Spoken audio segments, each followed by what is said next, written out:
السلام عليكم، مرحبا بكم في القناه ديالي. كنتمنى ان شاء الله تكونوا بخير وعلى خير. الفيديو ديال اليوم هو هذا البتي بان بدون عجين مورق وبدون تعقيدات، بطريقه سهله ومبسطه.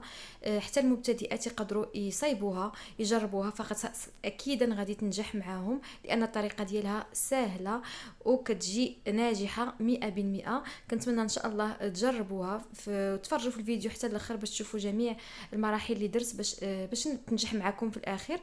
ونخليكم مع الفيديو فرجة ممتعة. بسم الله. نبداو في تحضير العجين. عندي هنا كاس ديال الماء، كاس ديال العنبه فيه 150 مليلتر، وكاس ديال الحليب حتى هو 150 مليلتر بجوج دفيتهم. غندير هنا ملعقه كبيره مملوءه يعني عامره ديال الخميره الفوريه. عندي هنا 4 المعالق ديال السكر، تقدروا تنقصوا لا بغيتوها، ولكن راه كتجي هي هذيك يعني ما كتجيش حلوه بزاف. كنخلطوا كل شيء حتى يعني كتذوب لينا شويه هذيك الخميره وكتفاعل. عاد كنضيفوا باقي المكونات، غنخليوها غير شويه، واحد دقيقه ولا 2 دقائق. هنا من بعد كنضيف الفاني، وعندي هنا 75 مليلتر ديال الزيت النباتي وشويه الملحه. كنخلط مزيان، يعني نصف كاس ديال الزيت ديال العنبه. ومن بعد عبرت هنا 600 غرام ديال الدقيق. يمكن لكم تحتاجوا اكثر، يمكن تحتاجوا اقل، مي انا جاتني هي هذيك، جاتني 600 غرام هي هذيك. فغادي نخلط مزيان بالضراب في اليدوي في الاول، عاد غادي نجمع العجينه بايدي. غير صافي كتقال لي العجين كنحيد الضراب وكنضيف باقي الدقيق وكنجمع بايدي.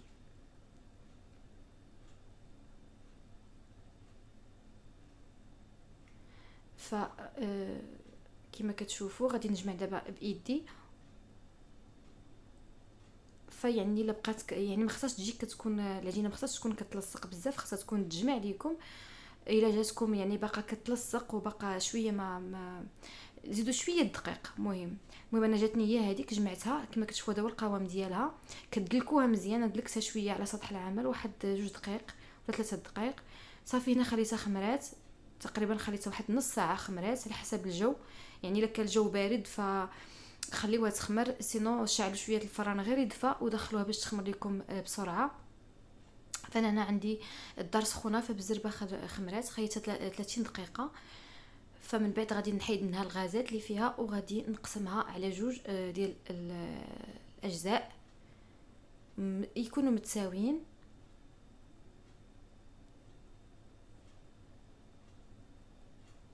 فإلا كانت عندكم عجانه تقدروا تستعملوا العجانه.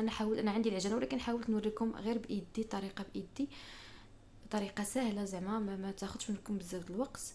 هنا غادي ناخذ القطعه الاولى، غادي نسرح الدقيق وغادي نبدا نسرح فيها بالدلاك.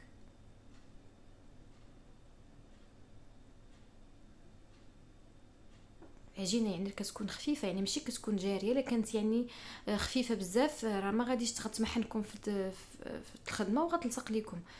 هنا صافي درت على شكل مربع، وغناخذ هنا الزبده. انا درت زبده حيوانيه، تقدروا ديروا اي زبده، يعني زبده ديال البواطه ولا زبده ديال التوريق ولا حتى مارغرين، يعني اللي متوفر عندكم. انا عندي زبده حيوانيه فهي ذوبتها واستعملتها.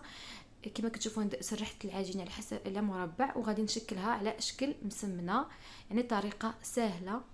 نحاول نقاد هذوك الجوانب باش تجيني كلها مقاده، وكنتنيها على شكل مسمنه. فإذا كان عندكم الجو سخون فانا غندخلها للثلاجه، حيت الدار عندي سخونه، باش غير تشد ليا شويه ديك الزبده ما تمحنيش في الخدمه. فعلى ما خدمت الثانيه يعني دخلت الاولى الثلاجه، جبدتها وعاد غندير بلاصتها الثانيه. صافي فدا يعني مباشره كتخليوها في 5 دقائق ولا 10 دقائق في الثلاجه، وكتخدموا تخدموا بها. الا كان الجو بارد ما غتحتاجوش طبعا. فغادي نرش شويه الدقيق وغادي نبدا نسرح فيها بالمدلك. كما كتشوفوا هذه الطريقه باش بديت نسرحها. غير حاولوا ان هذوك يعني الجوانب يجيو مقادين، يعني باش ما يخرجوش لكم دوك الطيات. كما كتشوفوا انا خرجوا ليا، ولكن راني قاديتهم. كتحاولوا انكم تجيبوا العجينه وتحطوها فوق العجينه باش يجي مستطيل مقاد، حيت غادي نشكلها على شكل مستطيل. كما كتشوفوا انا قاديتها ومازال غادي نقادها غير بايديكم. العجينه راه ساهله في الخدمه. كما كتشوفوا كيجيو هذوك الطيات ما خصهمش يجيو، خاص العجينه تجي مقاده. كما كتشوفوا بقيت نقاد فيها حتى قاديتها وعاودت عاوتاني سرحتها بالمدلك. ما ترقوهاش بزاف، غير شويه باش يبقاو يبانوا هذوك يعني دوك التوريق اللي درنا. صافي غادي نحاول انني نديرها على شكل كما قلت لكم مستطيل. هنا قديت دوك الجوانب من غير من الاطراف وغادي نقطعها. حاولوا تقطعوها يعني على حسب الحجم اللي بغيتو. انا جاتني يعني حجم متوسط، تقدروا تصغروها تقدروا تكبروها، يعني الاحسن هذه يكون الحجم ديالها متوسط، ولا تصغروا ولا صغرتوها عاوتاني كتجي زوينه وكيجيو بزاف ديال القطع. فانا هنا درت الشوكولات، تقدروا تعمروها باي شوكولات عندكم. انا عندي غير هذا قطعته. تقدروا ديروا الشوكولات ديال الدهن ولا الشوكولات اللي كيكون خاص بتي بان. فصافي انا غادي نتنيها على هذا الشكل بطريقه سهله. غير هذيك الحاشيه خصها تجي من التحت باش ملي تخمر ما تسخرش لكم ديك الحاشيه اللي كتكون لتحت. ولا حاولوا انكم تضغطوا عليها شويه باش حيت مازال غتخمر، باش ملي تدخل الفران ما تبانش يعني خارجه. كما كتشوفوا الطريقه باش كنطويها راه سهله. الفيديو واضح، كنستمر حتى كنكمل القطع ديالي اللي عندي، ومن بعد كنديرها في صفيحه ديال الفرن اللي غادي تمشي للفرن. درت فيها ورق الطبخ